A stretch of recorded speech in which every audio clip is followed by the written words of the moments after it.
Ustazah Nudi sudah siap? Insya Allah ya. Baik. Bismillahirrahmanirrahim. Assalamualaikum warahmatullahi wabarakatuh. Waalaikumsalam warahmatullahi wabarakatuh. Selamat malam, salam sehat, bahagia, salam sejahtera untuk kita semuanya.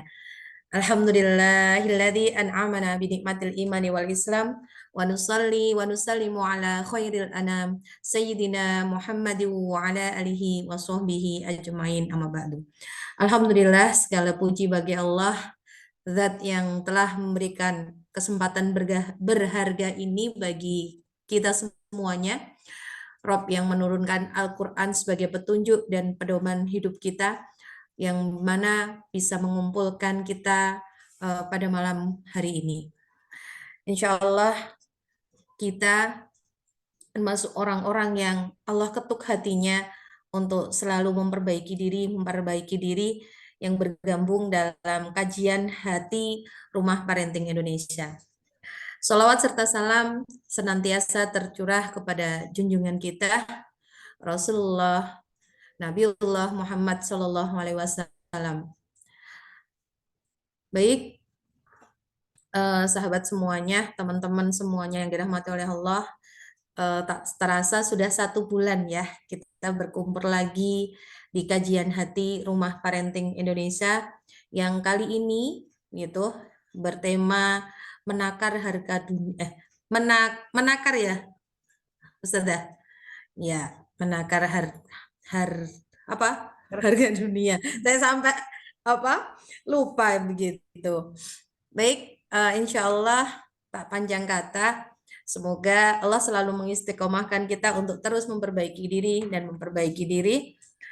Alangkah baiknya sebelum acara kita mulai, kita buka dulu dengan umul kita bersama-sama.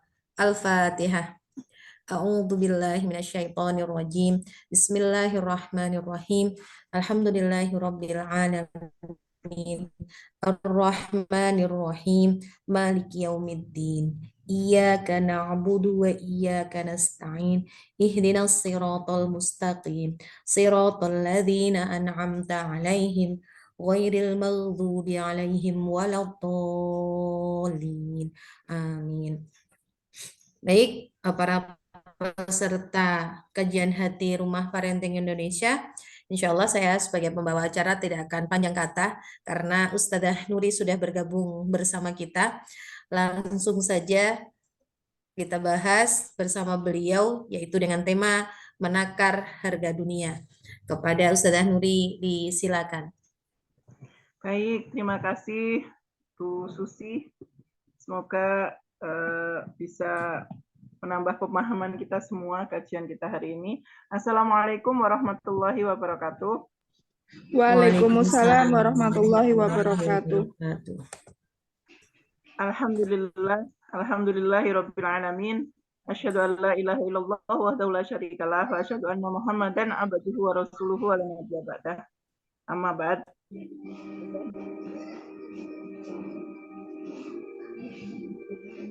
Kita hari ini semoga semuanya sehat walafiat, baik-baik ya. Amin. Mudah-mudahan begitu. Tema kita hari ini adalah menakar harga dunia. Ya. Teman-teman sekalian ya, saya yakin penjenengan juga merasakan apa yang saya rasakan. Betapa hidup di dunia saat ini, kalau kita lihat sekeliling kita, seolah-olah hidup di dunia ini sangat berat, ya, sangat berat, sangat susah, ribet, banyak masalah gitu. Tapi apakah memang benar dunia ini seberat itu? Gitu. Nah hari ini mudah-mudahan kita sampai pada pemahaman yang benar tentang harga dunia ini seberapa sih dan bagaimana harusnya kita hidup di dunia ini. Baik, yang pertama akan kita bicarakan adalah tentang hakikat dunia. Setidak-tidaknya ada 3 hakikat dunia yang harus kita pahami bersama. Yang pertama adalah bahwa dunia itu cuma sebentar. Ya, kita ini ya, perjalanan hidup kita sebagai manusia Pertama kan sebagai janin. Sebagai janin itu kita 9 bulan. Kemudian hidup di dunia kan. Hidup di dunia ini sekitar 60-70 tahun menurut Rasulullah Shallallahu Alaihi Wasallam. Kemudian bisa lebih bisa kurang lah, tapi tidak begitu banyak. Kemudian alam barzah. Alam barzah ini tidak terukur karena masing-masing orang mempunyai waktunya sendiri-sendiri. Yang sudah meninggal lama berarti lebih lama berada di alam barzah. Kemudian di padang mahsyar.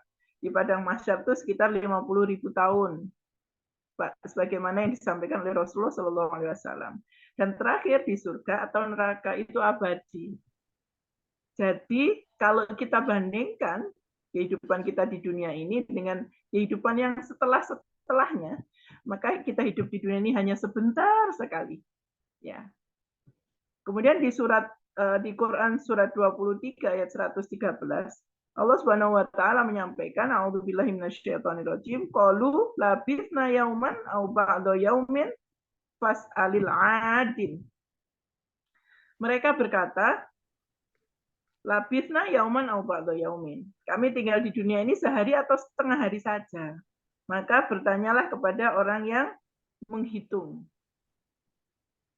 Jadi karena nanti kalau kita sudah di alam yang berikutnya, kita bisa tahu betapa lamanya nanti di sana. Kalau sekarang kan kita cuma tahunya dari pemberitahuan ya, gitu, pengetahuan saja, tetapi kita belum mengetahui yang hakikatnya, kebenarannya, belum ngalamin. Tapi kata Allah nanti orang-orang yang ngalamin itu, kalau ditanya dia hidup di dunia berapa lama, cuma sehari atau setengah hari saja. Nah, dunia itu dalam bahasa Arab berasal dari kata dana, yang artinya dekat. Dekat itu berarti bukan sebentar. Kemudian di surat Al-Kahfi ayat 45, Allah mengibaratkan kehidupan dunia ini dengan air. Saudara Susi bisa dibacakan surat Al-Kahfi ayat 45? Sebentar, Ustaz. Saya buka dulu. Yeah. Al-Kahfi ayat 45.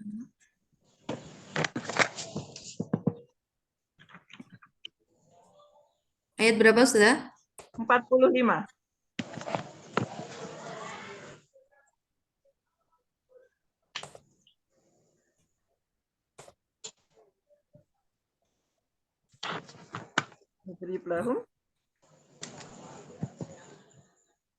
A'udzubillahi minasyaitonirrajim. Wadrib lahum mathalal hayatid dunya kama in anzalnahu minas sama'i fakhtalata bih nabatul ardi fa asbaha hashiman tadru hurriya wa kana Allahu ala kulli syai'in muqtadiro. Plus artinya? Ya, boleh. Bentar, untuk artinya kok nggak terlihat. Sebentar. Saya bacakan itu ya. Oke, monggo kalau artinya. Untuk mereka, perumpamaan kehidupan dunia ini ibarat air yang kami turunkan dari langit hingga menyuburkan tumbuh-tumbuhan di bumi. Kemudian tumbuh-tumbuhan itu menjadi kering yang diterbangkan oleh angin. Dan Allah maha kuasa atas segala sesuatu. Jadi di surat ini Allah mengibaratkan kehidupan kita ini seperti air. Ya. Air itu bisa berubah-ubah. Kalau kepanasan dia menguap, kalau kedinginan atau didinginkan dia jadi es, kan gitu kan? Nah, seperti kehidupan kita ini juga sangat rentan berubah-ubah, ya.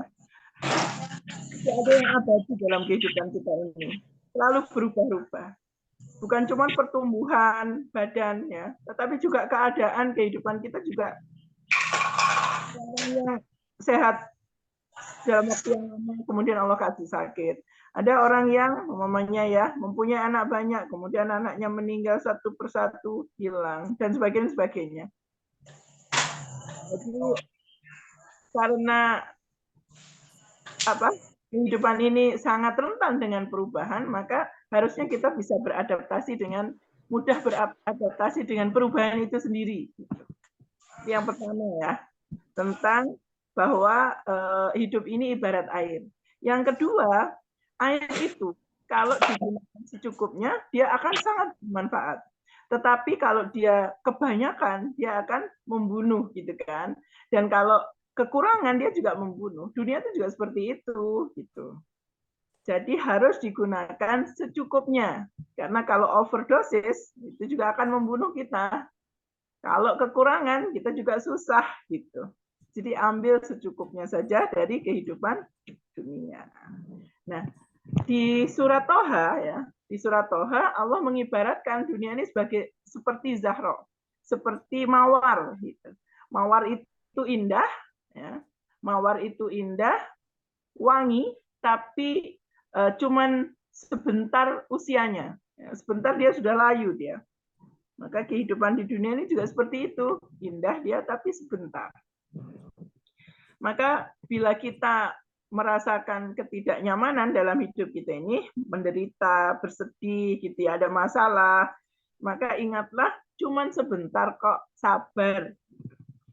Mengingat bahwa kehidupan dunia ini cuman sebentar, akan insya Allah akan memudahkan kita untuk bersabar menghadapi segala masalah di dalam hidup kita ini. Atau kalau kita sedang bergembira ya biasa-biasa sajalah. Jangan keterlaluan gembiranya, bahagianya. Karena dia cuma sebentar. Nanti akan berganti, dia akan berubah. Nah itu ya, itu hakikat dunia yang pertama. Bahwa dunia itu hanya sebentar.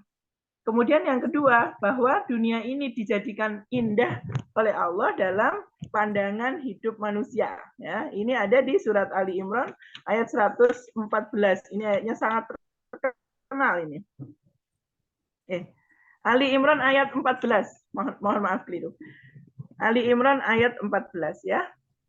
Zuyina linnasi hubbus syahawati minan nisa'i wal banina wal qanatiril muqantarati minadz zahabi wal fiddati wal khailil musawwamati wal an'ami wal harth. Dzalika mata'ul hayatid dunya wallahu indahu husnul ma'ab. Dijadikan terasa indah dalam pandangan manusia cinta terhadap apa yang diinginkan berupa perempuan-perempuan atau pasangan-pasangan ya, pasangan kita, anak-anak, harta benda yang bertumpuk. Nggak cukup ini sedikit tapi harus bertumpuk gitu ya, dalam bentuk emas dan perak, kuda pilihan, hewan ternak dan sawah ladang. Itulah kesenangan hidup di dunia, dan di sisi Allah lah tempat kembali yang baik. Nah, dari apa aja tadi? Jadi memang secara fitrah Allah memang menciptakan atau menghendaki kita itu memandang indah hal-hal itu. Hal-hal dunia itu dipandang indah gitu. Makanya kenapa ada orang yang menghadapi ini ya, menghadapi apa yang tadi disebutkan tuh ada yang sampai kehilangan penguasaan dirinya gitu. Ketika kecintaannya terhadap hal-hal itu berlebihan. Gitu. Ada kalau kita lihat ada orang yang jatuh cinta sampai dia kehilangan akalnya. Makanya ada novel judulnya Laila Majnun ya. Karena si Laila membuat orang tergila-gila gitu. Kekasihnya tergila-gila gitu. Anak-anak juga begitu. Anak-anak itu bisa melalaikan kita. Kalau kita mencintai anak dengan porsi yang pas, maka itu akan menumbuhkan. Tetapi kalau dengan porsi yang tidak pas, betapa banyak sebenarnya orang-orang tua yang membunuh anak-anaknya sendiri. Mungkin tidak dibunuh secara fisikal, tapi dibunuh secara mental, dibunuh secara spiritual. Dan lain sebagainya ya. Jadi dunia ini memang dijadikan indah sama Allah. Artinya apa? Boleh memenuhi hasrat suka itu, tetapi secukupnya. Karena bila tidak ada kecenderungan ya, bila tidak ada hasrat gitu terhadap hal-hal itu, maka kita tidak bisa bertahan hidup. Bayangkan saja kalau kita tidak punya kesukaan terhadap makanan, ya. Kita nggak makan, kemudian tubuh kita kan kekurangan makanan, kekurangan nutrisi sehingga tidak punya tenaga untuk berbuat kebaikan. Bayangkan saja kalau kita tidak punya kecenderungan terhadap lawan jenis, terhadap pasangan, maka kita tidak akan berkembang biak, tidak akan punya anak-anak, sehingga entitas manusia akan berhenti ketika kecenderungan terhadap pasangan itu hilang, gitu. Nah, dan seterusnya ya. Jadi itu memang dijadikan indah. Dunia itu memang dijadikan terasa indah dalam pandangan kita. Itu hakikat dunia yang kedua.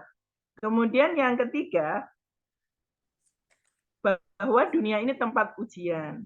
Ada 49 tempat di dalam Al-Quran yang menyebutkan bahwa dunia ini sebagai ujian.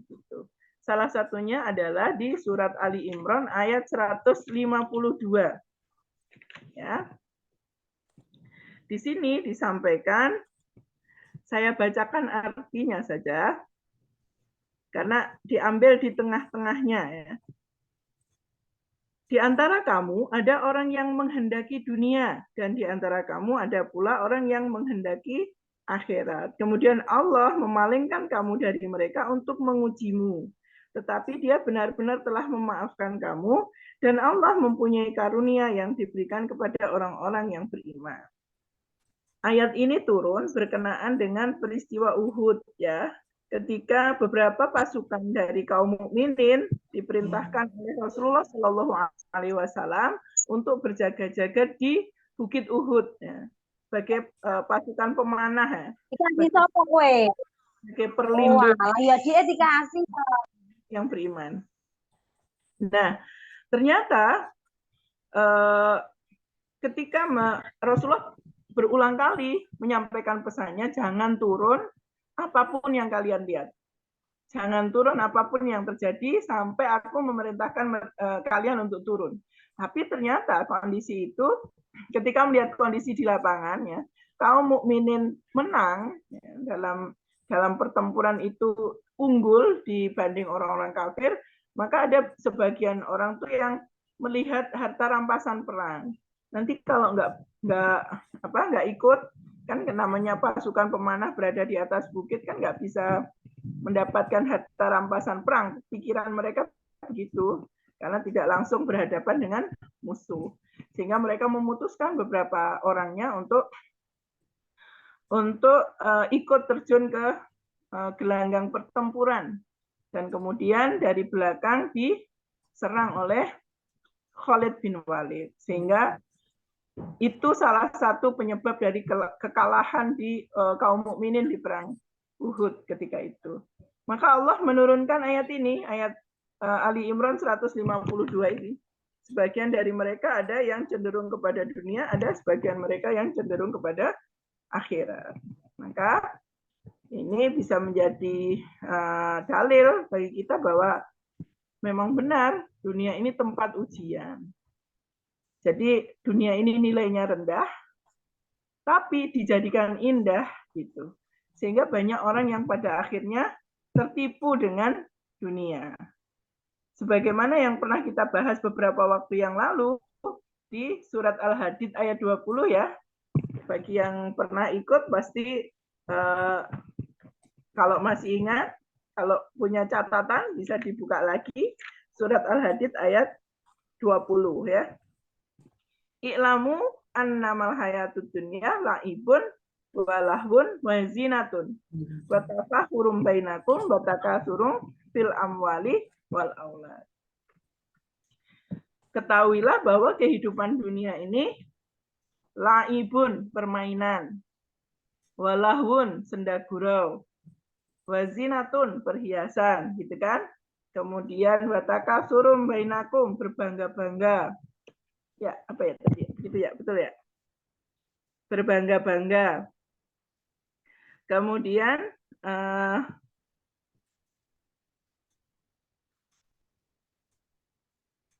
wataka surung fil amwali wal aulad, berbanyak-banyak Oh tadi watafahurum bainakum, berbangga-bangga. Jadi ada yang mengartikan ini sebagai begini, anak usia 0 sampai 10 tahun dia hidupnya permainan saja, bermain-main saja. Kemudian setelah itu umur 10 sampai 20 tahun bersenda gurau saja hidupnya. Mulai umur 20 sampai 30 sibuk dengan perhiasan gitu kan, mempercantik diri, mempercantik penampilan, ya bagaimana caranya biar hidupnya tuh terlihat menyenangkan gitu. Kemudian umur 30 sampai 40 tahun berbangga-bangga, biasanya ini sudah mulai stabil kehidupannya ya, berbangga-bangga. Kemudian yang kalau sudah 40 tahun ke atas mulai berbanyak-banyak itu, banyak-banyakan.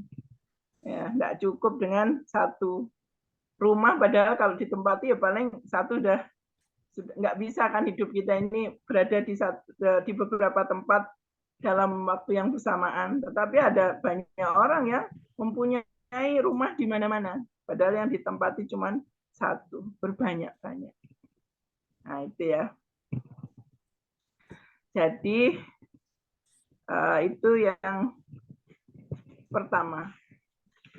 Itu yang terakhir ya, hakikat sebagai tempat ujian.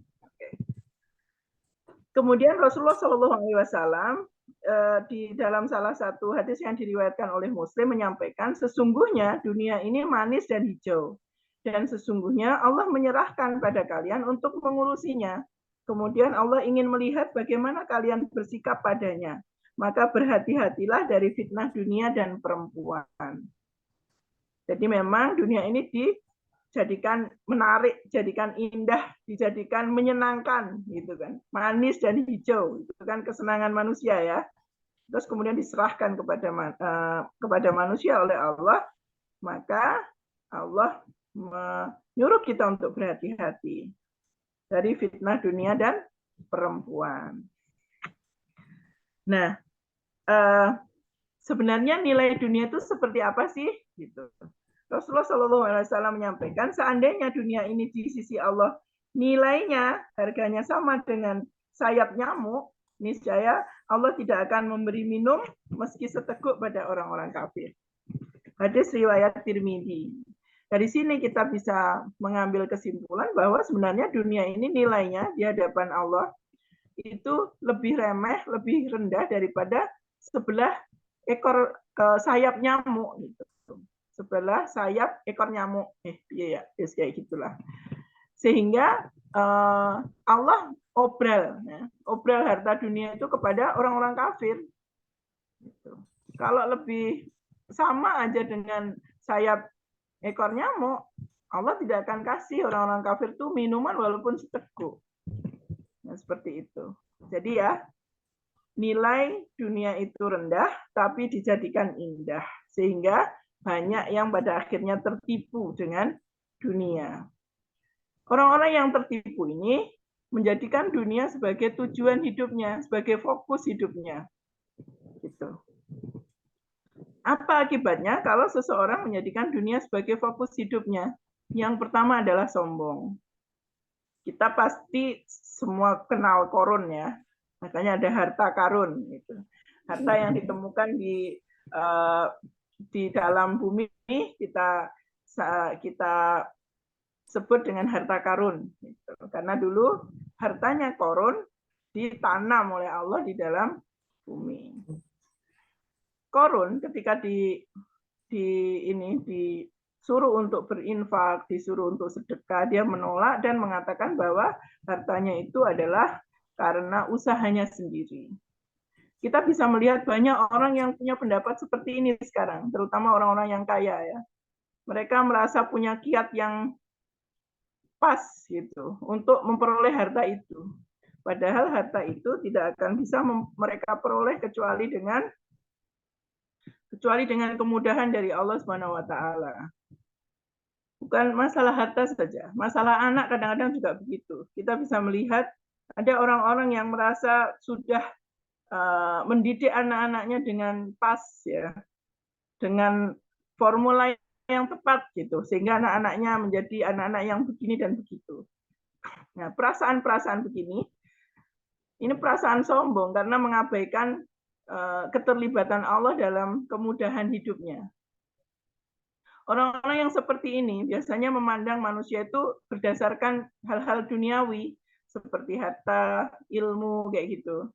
Orang yang begini ini, kalau definisi sombong menurut Rasulullah kan, orang yang menolak kebenaran dan merendahkan manusia, merendahkan orang lain. Maka orang yang begini ini merasa dirinya lebih baik daripada orang lain. Baik dalam mencari harta, baik dalam mencari ilmu, baik dalam mendidik anak, baik dari kayak gitu-gitulah. Sehingga lupa dengan keterlibatan Allah di dalamnya. Kemudian yang bahaya lagi, dunia ini bisa menjadi sumber iri dan dengki. Banyak orang yang saling bermusuhan karena harta dunia atau karena dunia ya. Bukan cuma harta, bisa jadi jabatan ya kan. Orang bisa saling sikut karena jabatan. Saya punya teman yang ini seorang tentara ya, perempuan ya, teman saya itu yang karena melejit karirnya, ada di suatu saat itu yang dia merasa sakit, tapi diobatkan secara medis nggak ada penyakitnya. Gitu. Kata dia ini karena didukunkan ini gitu. Ya kayak gitu-gitu. Nah itu akibat dari iri dan dengki, akhirnya menghalalkan segala cara.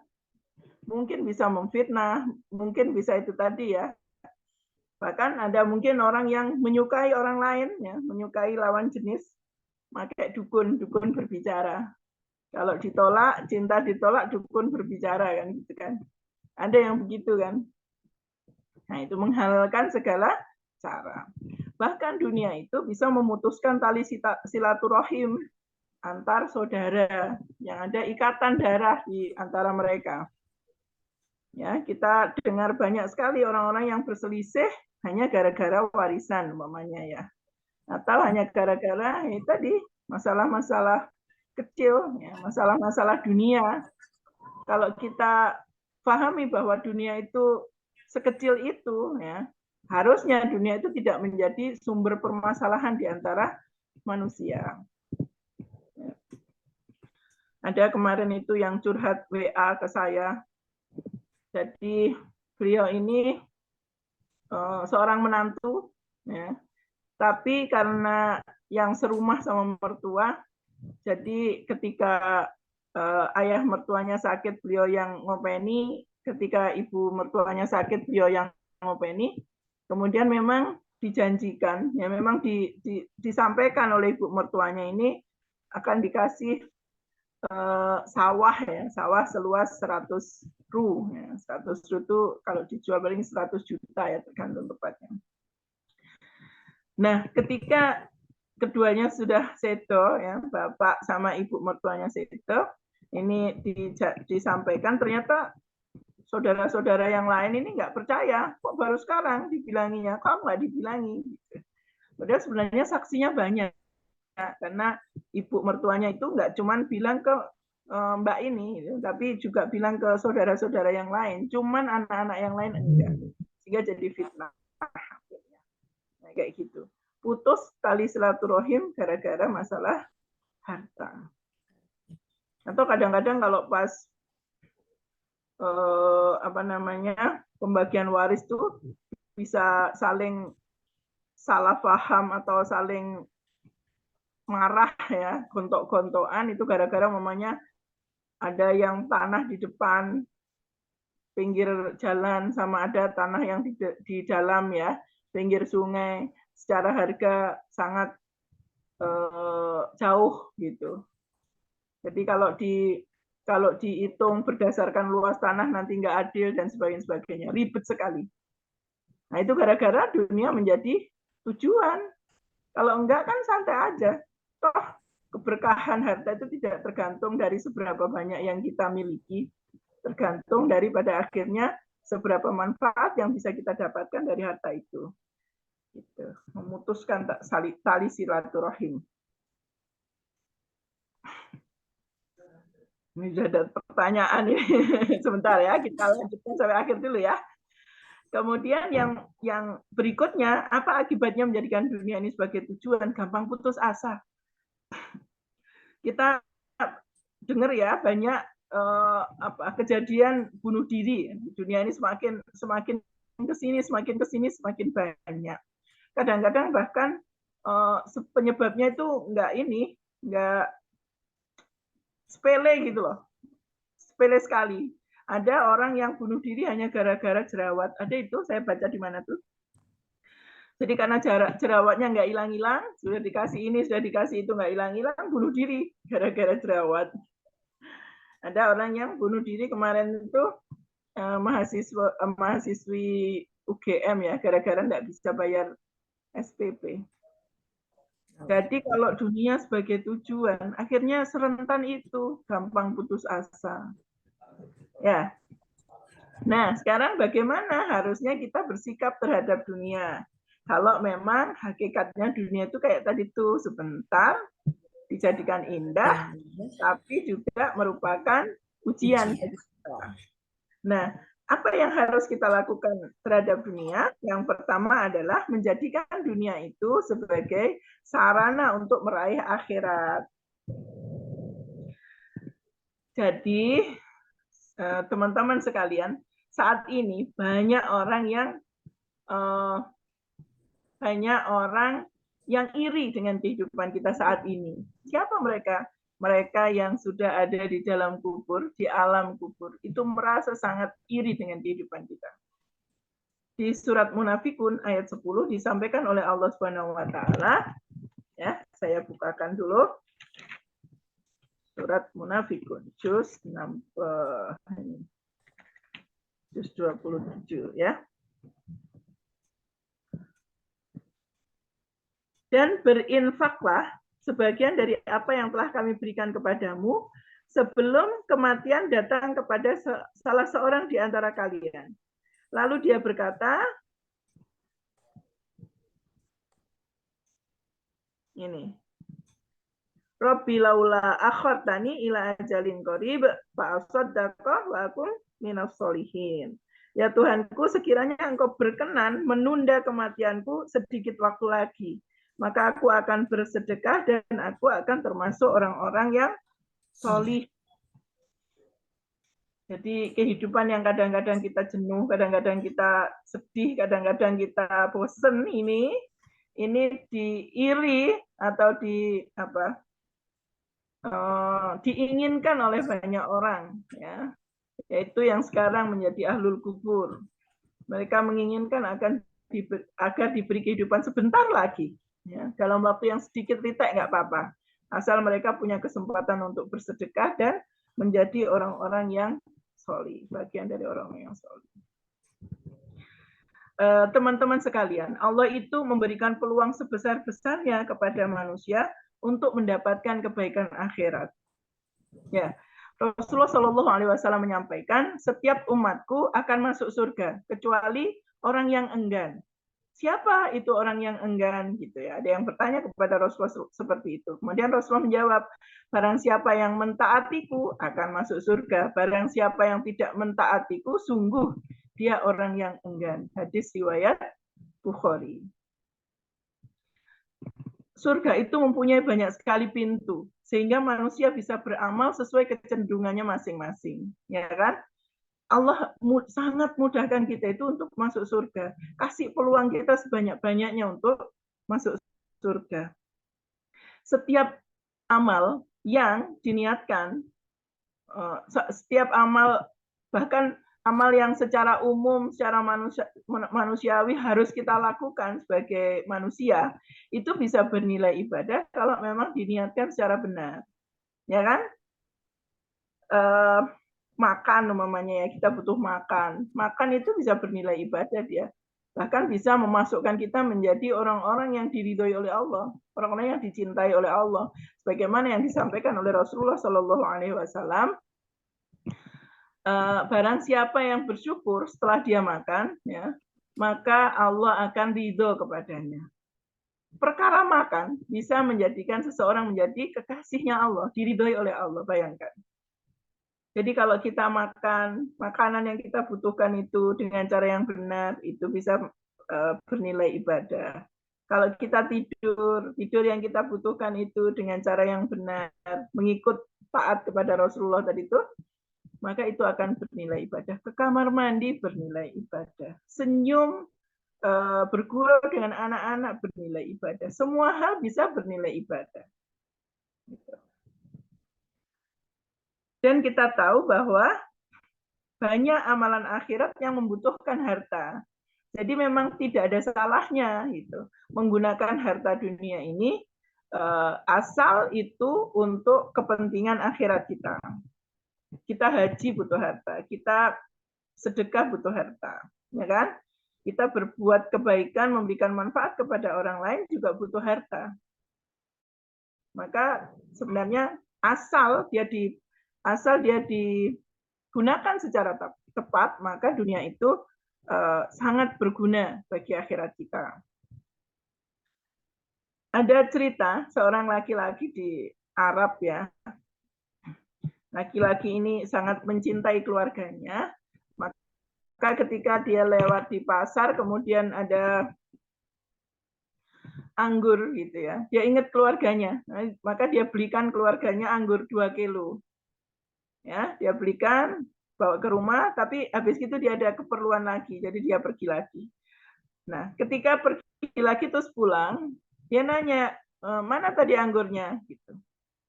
Kata istrinya, wah sudah habis. Hah? Habis? Saya nggak disisain satupun gitu. Nggak ada, lupa, kami lupa gitu. Mohon maaf kami lupa gitu kan. Maka laki-laki ini langsung keluar dari rumahnya. Kemudian beliau beli tanah, berencana untuk membangun masjid. Kemudian bilang sama istrinya, aku masih di dunia saja, masih hidup bersamamu saja, kalian sudah lupa sama aku. Bagaimana nanti kalau aku sudah mati dan kita tidak bersama? Pasti bisa jadi kalian akan lupa mendoakanku. Maka aku harus mempersiapkan akhiratku sendiri. Gitu. Nah, teman-teman begitu juga ya sebenarnya hidup kita ini. Kita kalau meninggal, padahal meninggal itu tidak perlu sebab gitu kan, paling diingat itu cuma beberapa bulan oleh orang-orang dekat kita, karena setelah itu mereka akan sibuk dengan kesibukannya masing-masing sehingga membuat lupa terhadap diri kita sendiri, terhadap diri kita ya, melupakan sebanyak apapun jasa kita, sebesar apapun cinta kita atau cinta mereka ke kita, rentan sekali untuk dilupakan. Maka ayo kita siapkan kehidupan akhirat kita sendiri ya, dengan cara menggunakan dunia kita ini sebagai mazra'atul akhirat ya, sarana untuk meraih akhirat. Itu yang pertama. Kemudian yang kedua, memanfaatkan dunia secukupnya. Jangan berlebih-lebihan seperti air tadi ya. Kalau berlebihan itu akan bisa membunuh kita, akan bisa membunuh kita kalau kebanyakan. Seperti kalau kekurangan juga bisa membunuh kita, gitu kan. Rasulullah Shallallahu Alaihi Wasallam menyampaikan di dalam sebuah hadis yang diriwayatkan oleh Ibnu Majah, tidak seorang pun manusia, melainkan pada hari kiamat menginginkan, andaikan dulu ia diberi harta dunia secukupnya saja. Karena nanti pada saat perhitungan, kita akan keberatan dengan hisab yang harus ditanggung. Padahal kalau sekarang orang lebih suka kalau hartanya banyak, ya kan? Dan nanti kalau kita sudah meninggal, kita maunya, coba dulu cukup aja ya, nggak usah banyak-banyak, gitu. Sehingga ngitungnya nggak lama, hisabnya nggak lama. Kemudian disampaikan oleh Rasulullah juga di sebuah hadis yang diriwayatkan oleh Tirmidzi, ridholah dengan apa yang dibagikan Allah untukmu, niscaya engkau menjadi orang yang paling kaya. Jadi, definisi kaya menurut Rasulullah itu adalah orang yang ridho terhadap pembagian yang Allah kasih. Dikasih banyak, alhamdulillah, kemudian dimanfaatkan sebaik-baiknya, ya, untuk infak, untuk fisabilillah, untuk ngopeni keluarga, gitu dan sebagainya, dimanfaatkan dengan sebaik-baiknya. Tapi kalau dikasih yang cukup aja, gitu ya, tetap bersyukur, alhamdulillah. Sudah ridho dia dengan apapun yang Allah berikan. Kemudian Rasulullah juga menyampaikan di salah satu hadis yang diriwayatkan oleh muttafaqun alaih, kekayaan tidaklah diukur dengan banyaknya harta, namun kekayaan hakiki adalah kekayaan hati. Atau yang biasa kita dengar ya, bahwa harta itu harusnya diletakkan di tangan bukan di hati. Kalau diletakkan di hati, maka ikatannya akan sangat kuat. Kalau ikatannya sangat kuat, kalau diambil itu akan terasa sakit. Di hati kita itu ada perasaan sakit ketika diambil karena diikat. Tapi kalau ditaruh tangan itu mudah saja kita untuk memindah-mindahkan atau untuk mengatur. Dunia ini harusnya diatur, harusnya dikuasai, bukan menguasai. Seseorang ketika dunia ada di hatinya, maka dia akan dikuasai oleh dunia. Dia tidak akan punya kekuasaan, tidak akan punya kekuatan untuk mengatur dunianya itu sendiri. Bahkan ada orang itu yang sangat pelit terhadap dirinya sendiri. Sehingga hartanya itu dikumpul-kumpulkan. Saya pernah baca ya, ada ketika seorang bapak itu meninggal, anaknya itu marah-marah. Karena ternyata harta yang ditinggalkan bapaknya banyak. Itu kita heran, kok marah-marah? Hartanya yang ditinggalkan banyak kan senang harusnya gitu. Karena ternyata selama hidupnya dia bapaknya ini sangat kikir gitu. Eman-eman menggunakan hartanya sangat kikir, bahkan untuk anaknya juga kikir, dan setelah ditinggal mati ya baru ketahuan ternyata hartanya banyak. Ada orang-orang kayak gitu, sehingga hartanya pada akhirnya tidak berguna untuk dirinya sendiri. Beruntunglah orang yang berislam diberi rezeki yang cukup dan dijadikan menerima apapun yang dikaruniakan Allah Subhanahu wa taala. Hadis riwayat Muslim. Bagaimana ukuran cukup? Ukuran cukup menurut Rasulullah Shallallahu alaihi wasallam adalah barang siapa yang melewati harinya dengan perasaan aman dalam rumahnya, sehat badannya, dan memiliki makanan untuk hari itu, maka seakan-akan dia telah memiliki dunia seisinya. Saya yakin semua kita yang di sini, menurut hadis ini yang diriwayatkan oleh Imam Tirmidzi, kita semua ini seolah-olah memiliki dunia seisinya.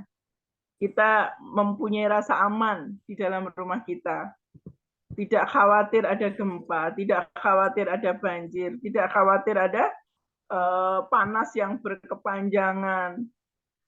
Kita tidak khawatir dirampok, ya. Kita tidak khawatir, tidak ada kekhawatiran, merasa aman. Kemudian pasti moga-moga semua kita yang di sini memiliki badan yang sehat, ya, dikasih kesehatan sama Allah, dan mempunyai makanan hari ini. Maka seolah-olah kata Rasulullah sudah memiliki dunia seisinya. Ya. Itu ukuran cukup menurut Rasulullah Shallallahu alaihi wasallam. Maka manfaatkanlah dunia ini secukupnya saja. Karena kita tidak tahu kapan kita akan meninggal kan? Nah, yang terakhir ya. Yang terakhir adalah memanfaatkan sisa usia sebaik-baiknya. Tadi saya sampaikan bahwa kematian itu tidak membutuhkan sebab, tidak harus tua, tidak harus sakit. Beberapa hari yang lalu, saya nggak tahu ini yang cerita ada di sini apa enggak ya, saya mendapat cerita dari sahabat saya, dari saudara saya, beliau cerita bahwa ibunya sedo secara mendadak, jadi sedonya itu ketika berjalan, dalam posisi berjalan kemudian jatuh. Dan ternyata setelah diperiksakan, bukan jatuh yang menjadi penyebab beliau meninggal, tapi justru meninggal yang menyebabkan beliau jatuh. Jadi meninggal dulu baru jatuh, seperti itu. Serentan itu kita itu. Kita mungkin sekarang masih bisa ngobrol di sini, tapi kita nggak tahu 5 menit lagi, kita nggak tahu beberapa waktu ke depan apakah semua yang ada di sini masih tetap di sini atau enggak. Gitu ya. Maka karena nilai waktu itu, karena kita nggak tahu kapan mati, maka waktu itu menjadi sesuatu yang sangat berharga harusnya bagi kita. Ya. Karena semua orang dikasih waktu 24 jam, kan? Nggak ada lebih, nggak ada kurang. tapi ada yang bisa memanfaatkan waktunya dengan sebaik-baiknya, sehingga bisa dalam hidupnya itu mendapatkan manfaat barokah yang luar biasa, tetapi ada juga yang melalaikan waktu, sehingga waktu itu hilang begitu saja. Ada beberapa hal yang harus kita pastikan untuk mengatur waktu kita ya. Dalam mengatur waktu kita. Yang pertama adalah manfaat. Pastikan bahwa amalan-amalan kita itu manfaat. Kalau mau ngopi, ya pastikan alasan ngopinya apa. Kita harus tahu manfaatnya ngopi. Anak-anak muda sekarang banyak ngopi ya. Ada anak saya di sini, jadi saya singgung ngopinya. Setidak-tidaknya nanti kalau ditanya sama Allah tuh tahu gitu. Ngapain kamu ngopi? Oh ini ya Allah manfaatnya ini begini-begini. Untuk menjalin relasi umpamanya ya atau apalah saya juga nggak tahu karena saya nggak pernah ngopi gitu. Ibu-ibu kalau mau ngerumpi boleh asal tahu manfaatnya apa. Ada dua nikmat yang manusia seringkali tertipu, yaitu nikmat sehat dan waktu luang. Kalau lagi sehat mengira bahwa dia nggak akan sakit-sakit. Orang yang punya waktu luang, dia mengira bahwa dia nggak akan sibuk-sibuk.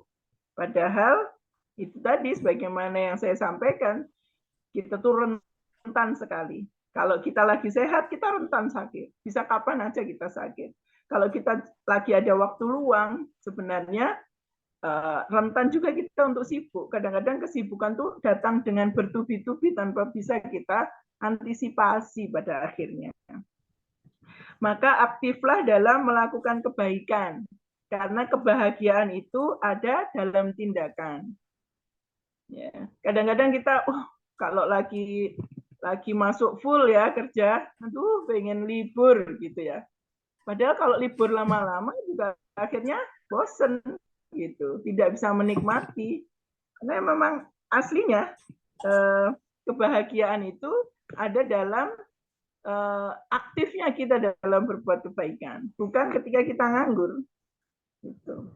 Makanya Ibnu Mas'ud menyampaikan hal yang membuatku sedih ya adalah ketika usiaku bertambah tetapi amalku tidak bertambah. Usiaku berkurang tetapi amalku tidak bertambah. Nah, Rasulullah SAW menyampaikan di antara tanda Allah berpaling dari seorang hamba adalah membuatnya sibuk dengan sesuatu yang tidak bermanfaat untuknya. Jadi hati-hati teman-teman sekalian, ya, ketika kita sangat sibuk, merasa sangat sibuk, susah untuk mengatur waktu kita, tetapi ternyata tidak ada apa-apa yang kita hasilkan dari kesibukan kita itu, atau kita sibuk dengan hal-hal yang tidak ada manfaatnya untuk kita, hati-hati, jangan-jangan itu salah satu pertanda bahwa Allah sedang berpaling dari kita. Maka mudah-mudahan Allah memudahkan kita semuanya untuk melakukan amal-amal yang bermanfaat. Rasulullah SAW juga menyampaikan bahwa yang terbaik di antara kalian adalah yang paling bermanfaat bagi orang lain. Itu yang pertama ya, memastikan bahwa amalan kita itu amalan yang bermanfaat. Atau setidak-tidaknya kita tahu manfaat dari apa-apa yang kita lakukan. Kemudian yang kedua adalah efisien. Ya. Para ulama dulu, zaman dahulu, memanfaatkan waktunya dengan sangat efisien. Ya. Melakukan beberapa amal dalam satu waktu. Ada yang namanya Abul Wafa, ya. Beliau ahli fikih dari Hanafiyah. Ya. Beliau itu bahkan sampai menghitung kalau makan makanan yang kering dan makan makanan yang ada kuahnya, ya, itu ternyata makan makanan yang ada kuahnya itu lebih cepat dicerna, lebih cepat, apa kalau orang Jawa andos gitu ya, lebih cepat dicerna gitu. Dan itu setara dengan 50 ayat. Beliau menghitungnya sampai sebegitunya. Gitu. Ada ulama yang lain kalau dia bahkan ke kamar mandi, ada temannya yang disuruh di luar membacakan buku. Biar di kamar mandi sambil bertambah ilmunya. Kalau sekarang bawa HP nggak sih? Atau mendengarkan apa-apa gitu yang lagu atau apa gitu ya, atau sambil nyanyi di kamar mandi. Nah, efisien ya. Jadi kiat yang kedua memanfaatkan waktu itu memanfaatkan waktu secara efisien. Mungkin bisa sambil masak, sambil dengarkan ceramah, sambil perjalanan, sambil murojaah, umpamanya ya, atau sambil nunggu di bank, sambil banyak salawat atau istighfar dan sebagainya. Gitu. Efisien dalam memanfaatkan waktu. Kemudian yang ketiga adalah seimbang. Jadi kiat memanfaatkan waktu yang ketiga adalah seimbang. Kita harus memanfaatkan waktu kita secara seimbang. Ini ada kisah yang sangat terkenal ya, 3 sahabat yang menghadap kepada Aisyah dan kemudian tanya tentang ibadah Rasulullah. Dijawab begini, kemudian mereka memutuskan untuk puasa terus di siang hari, ada yang bangun terus di malam hari untuk sholat, ada yang wis aku gak nikah aja repot gitu. Tapi ternyata 3 orang ini ditegur oleh Rasulullah Shallallahu Alaihi Wasallam bahwa aku puasa tapi aku juga berbuka, aku sholat malam tetapi aku juga tidur, dan aku juga menikah. Dan barang siapa yang membenci sunahku, maka dia tidak termasuk umatku. Begitu kan? Pada suatu hari Handolah curhat kepada Abu Bakar As-Siddiq. Beliau menyampaikan bahwa ketika ditanya oleh Abu Bakar, bagaimana kabarmu wahai Handolah? Handolah sudah menjadi munafik. Kenapa begitu? Gitu. Karena ketika berada di majelisnya Rasulullah, aku bisa membayangkan surga dan neraka di hadapanku. Tetapi ketika pulang, bergurau bersama anak-anak, bersama istri, aku lupa semua itu, kata Handolah. Kata Abu Bakar, waduh, aku juga begitu. Mari kita menghadap Rasulullah. Kemudian Rasulullah menyampaikan bahwa seandainya kalian dalam keadaan seperti itu, di jalan-jalan kalian atau di tempat tidur kalian, maka pasti malaikat akan menghampiri kalian dan memberikan selamat. Tetapi Handolah, sa'ah wa sa'ah. Artinya semua ada waktunya, gitu. Artinya apa? Kita nggak mungkin begitu terus berada dalam kondisi seperti ketika berada di majelisnya Rasulullah, nggak mungkin. Karena kita manusia, gitu. Maka ketika kita bersama anak, itu bagian dari kebaikan juga. Bersama istri itu kebaikan juga. Begitu. Sa'ah wa sa'ah. Semua ada Rasulullah Shallallahu Alaihi Wasallam. Badanmu mempunyai hak, rohmu mempunyai hak, istrimu mempunyai hak, kan? Semuanya harus seimbang. Ya. Kepada kita hobi kan. Nah, hobi itu ketika kita itu sedang kegembiraan pada hati, kesehatan mental kita. Sehingga dengan itu, dengan hobi kita itu sebenarnya justru menguatkan kita untuk terus berbuat kebaikan, membuat hidup kita lebih panjang, lebih kebaikan. Seperti itu. Kasih itu termasuk hobi itu, boleh berlebihan. Kemudian memanfaat terakhir adalah proporsional. Ya, Allah tidak pernah bosan hingga engkau sendiri merasa bosan. Amal yang dicintai oleh Allah adalah amalan yang dilakukan secara istiqomah walaupun kan gitu. Ya, semampunya lah, proporsional, semampunya. Kalau ada teman kita yang kok bisa ya soal puasa Daud waktu yang kok saya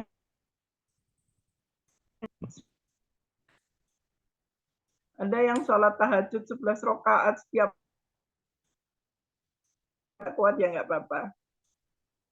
Jika kita bagian dari orang-orang yang hanya, ya Allah, mudah-mudahan temanku yang puasa setiap hari bisa istiqomah sampai akhir, mamanya. Dengan begitu, insya Allah kita akan dapat kebaikannya, walaupun tugasnya akan jadi proporsional saja. Setiap orang kan masing-masing.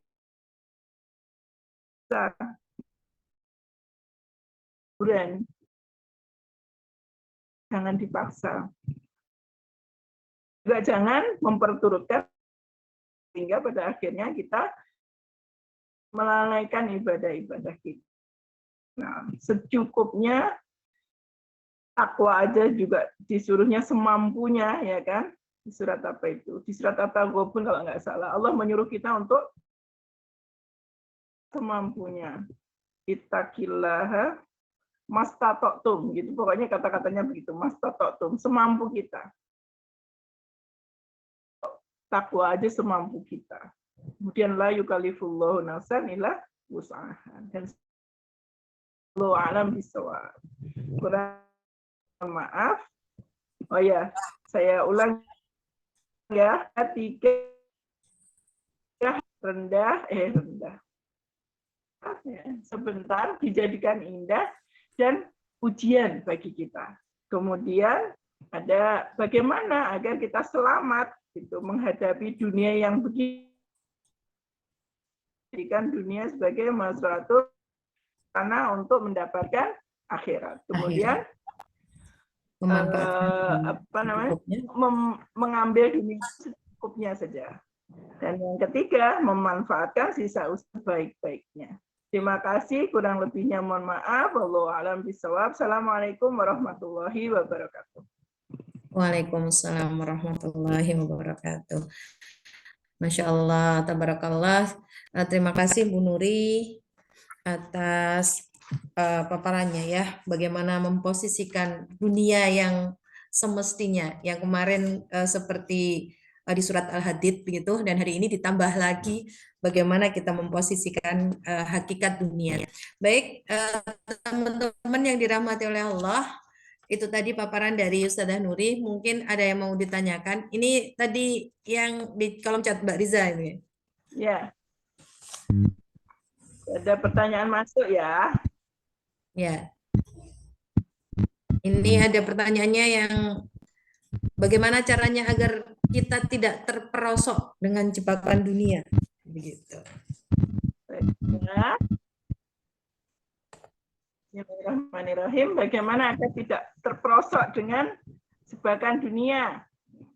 Yang pertama ya pasti ketahui dulu hakikat dunia apa. Seperti yang tadi kita bahas ya, seperti yang tadi kita bicarakan. Hakikat dunia itu apa sih sebenarnya? Kan kita tuh bisa menyikapi secara benar segala sesuatu kalau kita tahu hakikatnya apa yang kita hadapi itu. Kayak umpamanya ya, kita mendapat tawaran beasiswa umpamanya ya, dengan syarat ini, itu. Nah, kalau kita tahu bahwa beasiswa ini akan sangat berguna untuk diri kita, maka kita akan berusaha semampu kita untuk mengejar, untuk memenuhi syarat-syarat yang diajukan, kan begitu. Tapi kalau umpamanya kita dapat tawaran beasiswa, kemudian kita nggak tahu itu ada manfaatnya atau tidak gitu, akhirnya kita tidak menyikapi beasiswa itu secara benar. Agar tidak terperosok ke dunia, ya sama ya ketahui dulu hakikat dunia, bahwa ya dunia itu gitu. Kalau sebentar berarti harus bagaimana itu menghadapi dunia, ya kan? Kemudian bahwa dunia itu memang dijadikan indah. Tapi nanti kalau terlalu memperturutkan kesenangan kita terhadap dunia, ternyata malah bisa membunuh kita, kan begitu. Bahwa dunia itu ternyata tempat ujian. Kalau diuji kan mesti hati-hati kita, karena kita sedang ujian kan mesti mempersiapkan diri untuk menghadapi ujian, toh. Begitu. Jadi yang pertama pahami dulu dunia itu, hakikat dunia itu seperti apa. Setelah itu harus kita lakukan. Ini sebenarnya materi ini sudah menjawab pertanyaan yang disampaikan. Ya, begitu, insya Allah. Oke. Ada lagi yang mau bertanya, teman-teman? Bisa open mic, raise hand, atau tulis di kolom chat. Monggo. Kita tunggu 1 menit, 2 menit, nggih, Ustazah. Siap. Nanti kalau tidak ada, baru kita tutup. Monggo, teman-teman. Oh, ada yang raise hand. Monggo. Ini atas nama kelas Roy. Monggo, bisa dipersilakan untuk open mic. Silakan. Assalamualaikum warahmatullahi wabarakatuh, Ustazah. Waalaikumsalam. Ustazah, ini Jija. Alhamdulillah. Alhamdulillah bisa bergabung dengan kajiannya Ustazah Nuri. Sangat rindu sekali untuk bisa bergabung di pertemuan yang hangat ini. Iya. Ya Ustazah, semoga dalam keadaan sehat walafiat Ustazah. Terima kasih juga untuk rumah parenting, kajian hati rumah parenting yang sudah menyediakan memfasilitasi pertemuan ini. Pertanyaan dari Jija, kan tadi ditanyakan ya Ustazah. Ya ini kebetulan karena lagi dijelaskan gitu, karena ini lagi. Kenapa Ustazah? Ya, ini dari Turki nih teman-teman. Masya Allah. Dari Garut, ya dari Garut terbang ke Turki ya Ustazah. Ya, aduh Ustazahnya nggak ada ya. Enggak. Ya, Ustazah mau bertanya. Kan tadi dijelaskan dunia itu, kecintaan terhadap dunia itu Allah turunkan, salah satu fungsinya adalah untuk memenuhi hasrat kita untuk bisa bertahan hidup di dunia ini. Nah kebetulan semalam itu kami, saya dan suami ngobrol gitu ya Ustazah, sebenarnya mau dibawa kemana nanti pada akhirnya rumah tangga ini gitu. Nah salah satu dalam pembahasan itu terkait dengan step-step yang kita mau sama-sama lakukan. Nah, ya ada beberapa yang itu menurut saya ya duniawi ya, bagaimana caranya bisa, salah satunya bagaimana caranya bisa pulang lagi ke Indonesia gitu, bareng ke Indonesia ya. Itu kan duniawi sekali gitu ya Ustazah. Nah, saya agak-agak sedikit bingung gitu, di mana batas atau apakah ada kelihatan pembatasnya ketika kita menentukan sesuatu hal dalam tanda kutip untuk memenuhi kebutuhan dunia tadi, berkumpul dengan keluarga gitu ya, dan pada akhirnya kita harus mengumpulkan pundi-pundi duniawi itu gitu. Nah, di manakah batas? Apakah ini termasuk ke dalam ya ini nggak apa-apa secukupnya, tapi kalau misalnya cara ini bisa mengakibatkan kita terlalu cinta terhadap dunia. Jadi dunia, kita kejar dunia supaya memenuhi hasrat tersebut gitu Ustazah. Ya itu pertanyaannya, semoga bisa ditangkap. Terima kasih. Baik, terima kasih. Langsung Saudara Susi. Ya, langsung ditanggapi mawon Ustazah. Baik, terima kasih Jija sudah jauh-jauh berkunjung ya. Baik. Jadi kalau menurut saya ya, menurut sependek pemahaman saya, sebenarnya masalah ibadah atau bukan, duniawi atau ukhrawi pada akhirnya, itu tidak tergantung dari apa yang kita lakukan. Tetapi tergantung dari niatan yang mendasari kita melakukan itu. Jadi kayak tadi yang disampaikan oleh Jija, mengumpulkan uang untuk bisa pulang ke Indonesia, umpamanya ya. Apakah itu duniawi banget nggak sih gitu? Kalau menurut saya tergantung niatnya pulang itu untuk apa gitu. Kalau niatnya pulang menyambung tali silaturahim itu bukan cuman ibadah, bukan ibadah yang biasa, itu ibadah yang sangat luar biasa karena menghubungkan tali silaturahim itu merupakan ibadah yang diulang-ulang sama Allah di dalam Quran dan disampaikan oleh Rasulullah SAW dalam hadis-hadisnya. Gitu. Jadi bukan tergantung apa yang kita lakukan, tetapi niatan yang mendasari kita ketika melakukan itu. Artinya suasana hati kita, ya, suasana hati kita yang mendasari kita melakukan amalan itulah yang sebenarnya bisa menjadi pembatas apakah amalan kita ini termasuk amalan dunia atau termasuk amalan akhirat. Mungkin ada orang yang bekerja keras, ya, dalam 24 jam itu dia gunakan umpamanya 8 jam untuk bekerja gitu.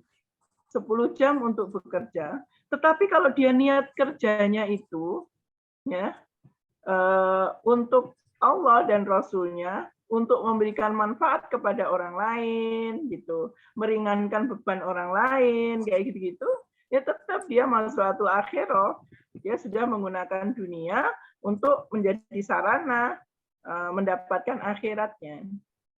Gitu insya Allah, wallahu a'lam bishawab. Mudah-mudahan bisa ditangkap maksud saya. Jazakumullah khair Ustazah. Iya, terima kasih. Baik, jazana wa iya. Baik, insya Allah itu ada lagi teman-teman. Ini kita akhiri sampai jam berapa, Ustazah? Kayaknya sudah cukup, sudah 1 jam lebih. Oh, baik, insya Allah nanti kita sambung lagi ya. Karena ini ada grup ya, ada grup kajian hati Rumah Parenting Indonesia, bisa dimanfaatkan. Ustazah Nuri juga ada di sana. Mungkin apabila ada yang terbersit di dalam hati atau pikiran, bisa itu memanfaatkan grup WA untuk saling berkomunikasi. Kemudian bertanya ya terkait kajian-kajian kita ke depan. Nanti bisa ditanggapi oleh Ustazah Nuri. Baik, itu insya Allah kajian kita pada malam hari ini. Semoga bisa menambah keimanan kita kepada Allah, meluruskan niat kita, dan terus untuk berfastabiqul khairat, bagaimana menempatkan posisi dunia yang sebenarnya. Gitu. Ada lagi statement, closing statement Ustazah?